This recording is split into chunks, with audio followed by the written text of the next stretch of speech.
కోసమే దయచేసి అందరు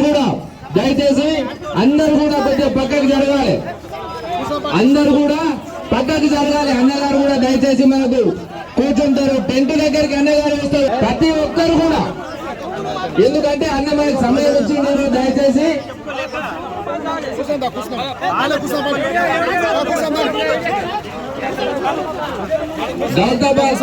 మాజీ జెడ్పీటీసీ మైపాల్ గారికి కూడా స్వాగతం, ఎరంపల్లి శ్రీనివాస్ అన్న గారికి కూడా స్వాగతం. ఇక్కడికి వచ్చిన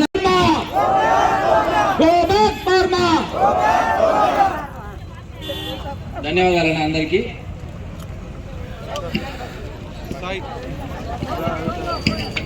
ఒకటే చూస్తున్నాను, కొడంగల్ ప్రజలు నీకు ఓటేసి గెలిపించి రాష్ట్ర ముఖ్యమంత్రి చేసే బాధ్యత, మంచి అవకాశం ఇచ్చినారు.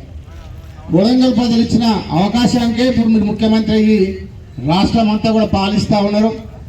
కొడంగల్లో ఏది అనుకుంటే అది చేయగలిగే సత్తా మీకున్నది. కానీ ఇక్కడ ఉన్నటువంటి పేద ప్రజలు, 1 ఎకరా 2 ఎకరాల భూమి ఉన్న వాళ్ళు ఇక్కడ, ఎందుకంటే కొడంగల్ అంటేనే వ్యవసాయ భూమి, 95% పంటలు పండించుకొని ప్రశాంతంగా ఇక్కడ చెరువులు కూడా వికారాబాద్ జిల్లాలోనే కాదు తెలంగాణలోనే 375 చెరువులున్న కొడంగల్ ప్రాంతం ఇది.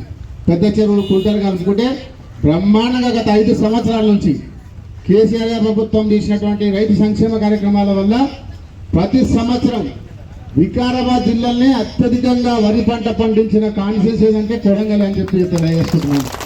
65,000 ఎకరాలలో వరి పంట పండించి రికార్డు స్థాయిలో పండించారు. అట్లాంటి పొలాలు ఉన్నటువంటి కొడంగల్ ప్రాంతంలో మీరు ఒక ఫార్మా కంపెనీ తెచ్చి ఇక్కడ పెద్ద ఎత్తున పొల్యూషన్ వచ్చేటట్టు, ఆ ఫార్మా కంపెనీ వస్తే అక్కడ మహేశ్వరంలో ఇబ్రాహీంపట్నంలో ఫార్మా కంపెనీ పెడితే ధర్నా చేసి ఆఫీసర్ని బెదిరించి ఎలగొట్టి అక్కడి నుంచి తరిమేసిన ఫార్మా కంపెనీ తీసుకొచ్చి మన కొడంగల్లో ఇక్కడ ఉన్నటువంటి రైతులు అమాయకులు కాబట్టి ఇక్కడ